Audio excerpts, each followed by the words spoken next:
आज जो हमारे गेस्ट है यहाँ पर बैक स्टेज पर, उनकी जो एनर्जी है वो नेक्स्ट लेवल है। वो इंडिया के सबसे पॉपुलर मोटिवेशनल स्पीकर्स में से एक हैं। Please give an energetic and warm welcome to the one and only Sonu Sharma.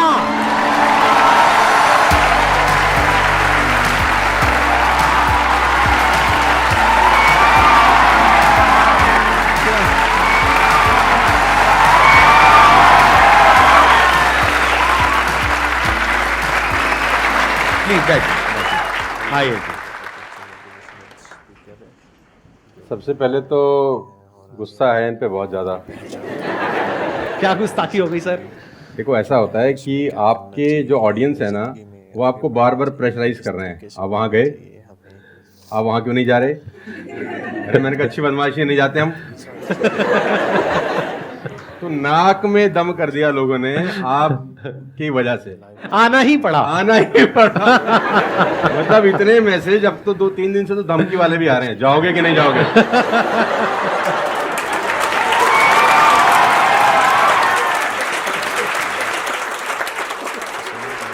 इस बहाने मिलना तो हो गया ना सर? इस बहाने मिलना हो गया। और मैं जानता हूँ कि 2-2.5 महीने से हम लोग प्रोसेस में थे कि आपके से मुलाकात होगा, लेकिन अच्छा लगा बच्चों की एनर्जी देखकर और आपसे मिलकर वाकई में।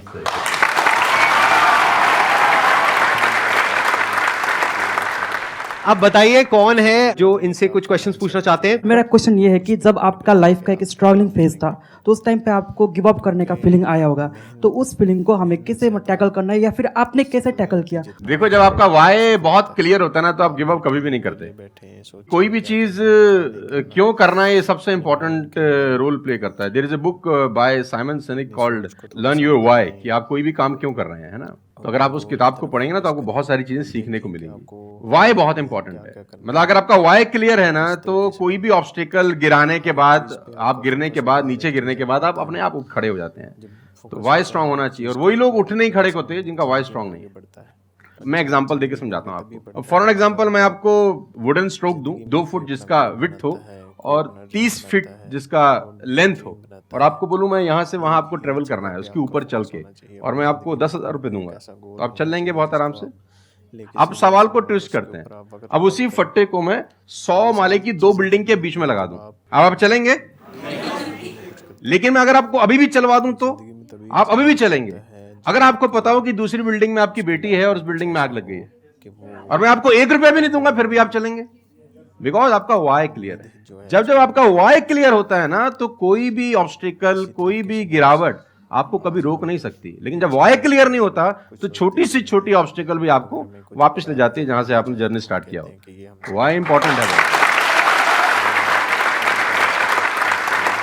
आप सबसे मेरा एक क्वेश्चन है, आप कैसे बनना चाहते हो? जैसे एक होता है कि जरा सा भी कोई थोड़ी सी भी प्रॉब्लम आई तो रोने लग गए, परेशान हो गए। एक ऐसी पर्सनालिटी आपकी हो सकती है कि आने दो, जो आ रहा है आने दो, देख लेंगे, संभाल लेंगे।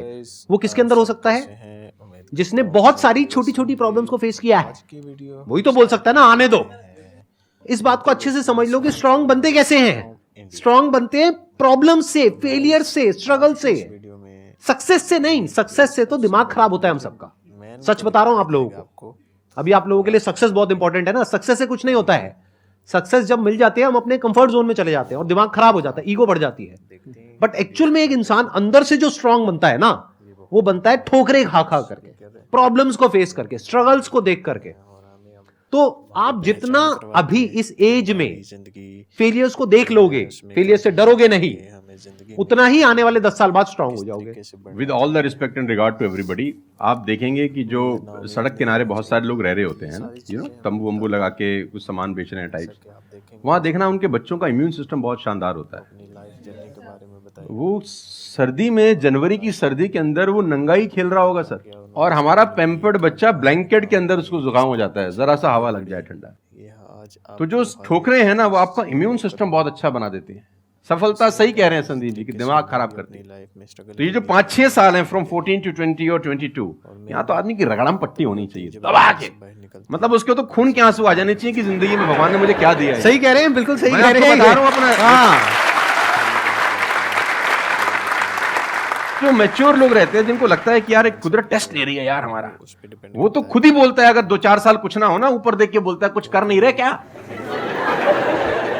मुझसे भरोसा उठ गया है क्या? हाँ सही बात है। भेजो कुछ चैलेंज, मैं तैयार हूँ कुछ बड़ा मजा करने ही नहीं के आता लिए। उसके बिना, उसके बिना मजा ही नहीं हम आता। तो लोग वो हैं कि हम गाड़ी चलाते हैं ना, 4-5 साल स्मूथ चलने लग जाए गाड़ी रोड पे, तो हम गाड़ी रोक के खुद ही खड्डा खोदते हैं सड़क पे। साला इतनी स्मूथ क्यों चल रही है? कोई ना कोई चैलेंज चाहिए यार, मजा नहीं आ रहा यार गाड़ी चलाते हुए।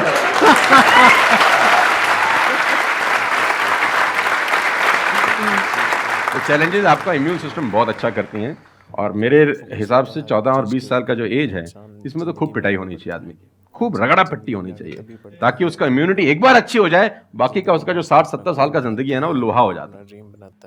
आपको खुद पे भरोसा रखना बहुत जरूरी है। दुनिया तो नहीं करेगी, ये तय है। दुनिया तो चड्डे में बम लगाएगी आपके। हाँ, तकलीफ ये नहीं है कि चड्डे में बम लगाएगी, तकलीफ ये है कि रिमोट भी अपने हाथ में रखेगी जब मन करे। हाँ, जब मन करेगी वो ठास। सही दुनिया पे बात है। भरोसा नहीं करेगी, ये तय है। लेकिन अगर आपने भी भरोसा नहीं किया अपने ऊपर, तो मुझे लगता नहीं है कि वो ऊपर जाएंगे तो वो खुश होगा। वो कहेगा मैंने क्या बना के भेजा था यार, तुमने साला खुद पे ट्रस्ट नहीं किया है। आगे बढ़ने की मेरा ये मानना है कि आदमी पहाड़ की चोटी से गिर जाए ना, वापस खड़ा हो जाता है। ऊंट से गिर के भी खड़ा हो सकता है, लेकिन अपनी नजर में गिर जाए ना, फिर आदमी खड़ा नहीं होता कभी। हमारे को अपनी नजर में खड़ा होना है। मेरा एक क्वेश्चन है आपसे, ये जो आप अपने वीडियोस में बार बार साला साला बोलते हो, तो आपका साला एक्चुअल में है या नहीं है? नहीं, बिल्कुल है, हष्ट-पुष्ट है। कहते ना सारी खुदाई एक तरफ। एक्चुअली मैं उसको याद करता हूँ, लोग कुछ और वही मैं सोचते हैं। आजकल का जो दौर है ना, जो मुझे कई बार लोग बोलते हैं आप साला मत बोला करिए, लेकिन साला बोलने से जो वजन बढ़ता है ना बात में, वो कुछ और शब्द उसको भरपाई नहीं कर पाता। वो उसकी भरपाई नहीं हो पाती। और कभी कभी जैसे लोग मुझे बोलते हैं मत यूज करो, ये वो आदमी है जो नेटफ्लिक्स देख रहा है और न जाने क्या क्या देख रहा है और क्या क्या सुन रहा है, लेकिन उसको मेरे से पंगा है थोड़ा सा। हर आदमी रहता है ना कि इस देश में हर आदमी से खुश हो सकता है क्या? If everybody likes you have a serious problem, है ना? अगर दुनिया में सब आपको पसंद करते हैं तो आप में कोई प्रॉब्लम है, फिर आपने कोई समझौते ही किए हैं जीवन के अंदर। हाँ। तो मैं वो जानबूझ के बोलता हूँ, क्योंकि उसका जो वजन है ना यार, मैं और बोलना चाहता हूँ और भी कुछ, लेकिन रोक लेते हो।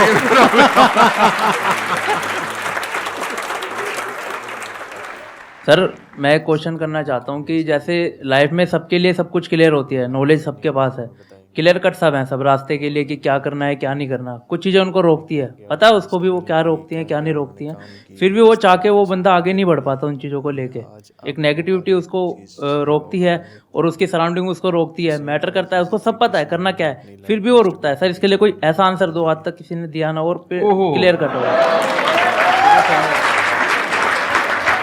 भगवान कृष्ण पांडवों के तरफ से गए 5 गांव मांगने हस्तिनापुर, शांति प्रस्ताव। शांति प्रस्ताव लेके गए कि 5 गांव आप पांडवों को दे दो, बड़े संतोषी हैं, वो लड़ाई वड़ाई नहीं करेंगे और पूरी महाभारत टल जाएगी। खत्म, कोई दिक्कत ही नहीं है। तो दुर्योधन ने बोला कि सुई के नोक बराबर भी जमीन नहीं दूंगा। तो भगवान कृष्ण दुर्योधन से बोलते हैं ये धर्म है?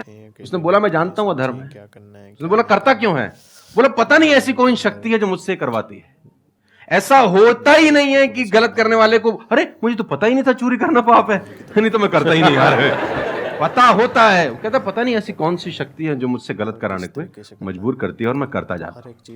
कुत्ता रहता है ना, जो कुत्ता, उससे परफेक्ट एग्जाम्पल नहीं है। कुत्ता अगर रोटी चुरा के कहीं से भागेगा ना, आप ध्यान दीजिए, गौर करिए, कहीं से चुरा के भागे तो वो 3 गली दूर जाएगा, चोरी से खाएगा कि कोई देख तो नहीं रहा, चुरा के लाया है। और अगर मालिक उसको अगर परोसता है, ध्यान से देखना, वो पहले पूंछ उठाएगा, 2 हाथ ऊपर के करेगा, थैंक्स बोलेगा, शुक्रिया अदा करेगा, और जहां परोसी होगी वहीं बैठ के खाएगा। कुत्ते को भी पता है ये ईमानदारी की रोटी है और उस कुत्ते को पता है कि सारा बेईमानी की रोटी है, वो 3 गली दूर जाके खाता है।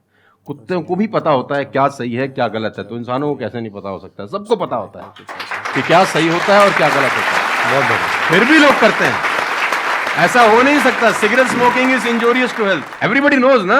अब वो 40 साल तक साला चेन स्मोकिंग कर रहा है और उसके फेफड़े खराब हो गए, डॉक्टर ने बोला भाई तेरी वारंटी खत्म है, तू बिल शील लिख ले, तू जाने की तैयारी कर ले। और ये डॉक्टर साहब को अगर इनोसेंटली बोल रहे, डॉक्टर साहब मुझे पता होता भगवान कसम मैं पीता ही नहीं, बोल सकता है ऐसे? नो, उसको पता था।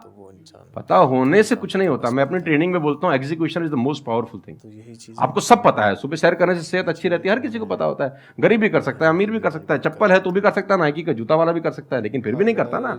पता होने से क्या होता है? कुछ नहीं होता। Execution is important. यहाँ पर मैं थोड़ा सा ऐड करूंगा इनकी बात में। अब इस प्रॉब्लम को सोल्यूशन क्या है? जैसे फॉर एग्जांपल, एक बार आपको सिगरेट की लत लग गई, तब अगर आप एक क्वेश्चन पूछोगे तो आपके लिए सिगरेट को छोड़ना, अगर मानो आपको 10 साल हो गए सिगरेट पीते हुए, अब एकदम से सिगरेट को छोड़ना बहुत ही मुश्किल है। मैं बोलता हूँ आसान है, लेकिन इतना आसान नहीं है, क्योंकि बायोलॉजिकली आपकी जो ब्रेन है वो मांगेगी उस चीज को। अब सिर्फ साइकोलॉजिकली आप क्रेव नहीं कर रहे सिगरेट के लिए, बायोलॉजिकली भी वो क्रेविंग उठेगी अंदर से। जैसे भूख लगती है, प्यास लगती है, वैसे ही निकोटिन मांगेगी आपकी जो ब्रेन है। तो इसका सोल्यूशन क्या है? जब भी कोई गलत काम करने की शुरुआत कर रहे हो, आपको पता है कि वो सही है गलत है, तभी आपने क्वेश्चन पूछा, आपको पता है कि मैं यहां पर गड़बड़ कर रहा हूं। अब वो गड़बड़ क्या हो सकती है? टाइम खराब कर रहा हूं। एक बार आदत पड़ गई टाइम खराब करने की, उसके बाद बहुत मुश्किल हो जाएगा उसको छोड़ना। बहुत लेकिन अगर शुरुआत हो रही है टाइम खराब करने वही की, रोक लिया, वही रोक लिया, पहली सिगरेट पे आप रुक गए, तो बच जाओगे। मैं आपको संदीप जी को ऐड करता हूँ। ये बिल्कुल फैंटास्टिक बात बोली इन्होंने, बहुत जबरदस्त बात बोली। एक गुरु और एक चेला कहीं से ट्रेवल कर रहे थे, राइट? कोई जंगल टाइप जगह थी, तो गुरु ने बोला इसको उखाड़ दो। क्या उखाड़ दो? वो छोटा सा पौधा सा लगा था, इतना सा उंगली जितना बाहर आया था। तो बच्चे ने बोला कौन सी बात है, खट से उखाड़ दिया। हाँ।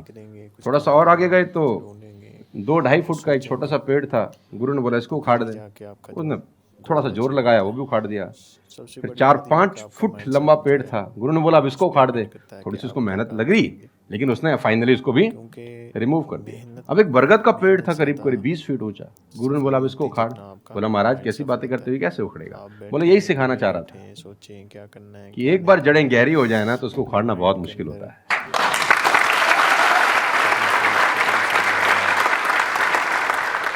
मेरा क्वेश्चन ये है कि जैसे कि हम पढ़ते हैं, आजकल ये हो रहा है कि हम मैक्सिमम हमारा फोकस ये होता है कि हम पढ़ेंगे और ये चीज़ मतलब जॉब करेंगे, लेकिन ये होता है कि जब वो नहीं होता हमारे से, तो हमें मतलब हमें कुछ बड़ा सोचना चाहिए कि हाँ अब इससे भी बड़ा कुछ हो सकता है, मे बी वो ना हो, कुछ बड़ा मतलब अपनी थिंकिंग को कैसे बढ़ाएं, वॉश करें। देखो, ये जो सोच है ना कि मुझे पढ़ना है और फिर मुझे जॉब चाहिए, ये सोच ही गलत है। अगर आप मुझसे पूछोगे तो मेरे स्टैंड पॉइंट से सोच पता है क्या होनी चाहिए? इतना तगड़ा इंस्ट्रूमेंट हमको मिला हुआ है, ये जो ह्यूमन बॉडी है, इसको एक इंस्ट्रूमेंट की तरह देखो। कितना कमाल का इंस्ट्रूमेंट है, क्या ब्रेन है हमारे पास में, क्या थिंकिंग पावर है, क्या एबिलिटीज है। इसको हम यूज कर रहे हैं किस लिए? सर्वाइव होने के लिए। सर्वाइव तो जानवर भी कर जाते हैं, उसमें क्या बड़ी बात है? तो नॉलेज को यूज करो, यानी एजुकेशन को यूज करो कुछ क्रिएट करने के लिए। माइंडसेट को चेंज करो। अभी क्या एज है? 20 साल, 22 साल। अभी सोचो कि मैं अपनी पूरी लाइफ को क्रिएट करने वाली हूं। 20 साल, 30 साल, 40 साल, 50 साल, अभी पूरी लाइफ पड़ी है। उसको कैसे क्रिएट करना चाहते हो आप? कैसी लाइफ चाहते हो आप? उसको क्रिएट करो और उस नॉलेज को, उस एजुकेशन को यूज करो उसको क्रिएट करने के लिए। अगर एजुकेशन सिस्टम से वो नॉलेज नहीं मिल रही है तो बाहर से ले लो। इंफॉर्मेशन एज बोलते हैं इसको। इंटरनेट पे भरी पड़ी है नॉलेज। नॉलेज की कहां कमी है? और अपने दिमाग को खोलो। सिर्फ ये लाइफ नहीं है कि मैंने यहां से पढ़ाई करी, उसके बाद में मुझे जॉब लग गई तो मैं सक्सेस हूं, जॉब नहीं लगी तो मैं फेलियर हूं। अरे नहीं, वो समय गया। आज अनलिमिटेड ऑप्शंस हैं। फिर भी अगर हम ऐसी बात करते हैं तो इसका मतलब क्या है कि अभी हमारा दिमाग खुला नहीं है, दिमाग बंद है। बोलते हैं ना, mind is like a parachute, it can't work unless it's open. तो दिमाग को खोलो, देखो दुनिया में क्या क्या हो रहा है। Job is not the only way to make money, there are lot of ways to make money. You must have that capability to create something of value for the society, for the world. अगर आप ऐसा कुछ कर सकते हो तो दुनिया तैयार है आपको पैसा देने के लिए। आप इसको ऐसे देखो, मैं आपसे एक क्वेश्चन पूछता हूं। आपकी लाइफ में मानो कोई बहुत बड़ी प्रॉब्लम है और वो किसी पर्टिकुलर प्रोडक्ट से या सर्विस से सॉल्व हो जाती है, आप पैसे दोगे या नहीं दोगे? क्या करना चाहिए? दोगे ना? तो और लोग भी तो आपको देंगे। इसी को तो बिजनेस बोलते हैं। मेरा एक वीडियो है, अगर टाइम मिले तो देखना, कि इस दुनिया में जंगल का शेर बनना, सर्कस का नहीं। शेर तो सर्कस में भी रहता है ना। अब वो जो चाबुक वाला ना उसको नचाता है, आग में से भी कूदने को बोलता है तो बेचारा कूद जाता है। उसको सिर्फ सहूलियत ये होती है कि उसको टाइम पे खाना मिल जाता है। लेकिन जो जंगल का शेर है उसको कभी मिलता है? कभी नहीं मिलता। उसको रोज हॉन्ट करना पड़ता है। Every day when the sun rises उसको भागना पड़ता है शिकार के लिए, नहीं तो वो शाम का अपना सूर्यास्त नहीं देख सकता, मर जाएगा। डेली भागना है, डेली दौड़ है, डेली लड़ाई है, डेली जंग है उसकी। लेकिन सर्कस के साथ कोई जंग है ऐसी नहीं, उसको धूप की तकलीफ नहीं है, धूप उसको पड़ेगी नहीं, बारिश उस पर आएगी नहीं, सेफ सिक्योर है, मस्त रह रहा है, उसकी टेक केयर हो रही है। लेकिन साला कोई जिंदगी है? बच्चे भी पूंछ पे हाथ लगा के चले जाते हैं जब पूंछ बाहर घूम रही होती है। अब यही पिंजरा हटा दो, अब बच्चे को बोला हाथ लगाइयो, है ना? तो जिंदगी में बनना, तो जंगल का शेर बनना, चैलेंजेस होने चाहिए। आराम से 2 टाइम का खाना मिल जाएगा, वो तो सर्कस वाली कहानी है, मुझे सूट नहीं करती। जंगल में रहे, खाना मिलेगा नहीं मिलेगा, लेकिन शान से जिएंगे। 100 साल की नालायक जिंदगी से 30 साल की साले शानदार जिंदगी ज्यादा अच्छी है।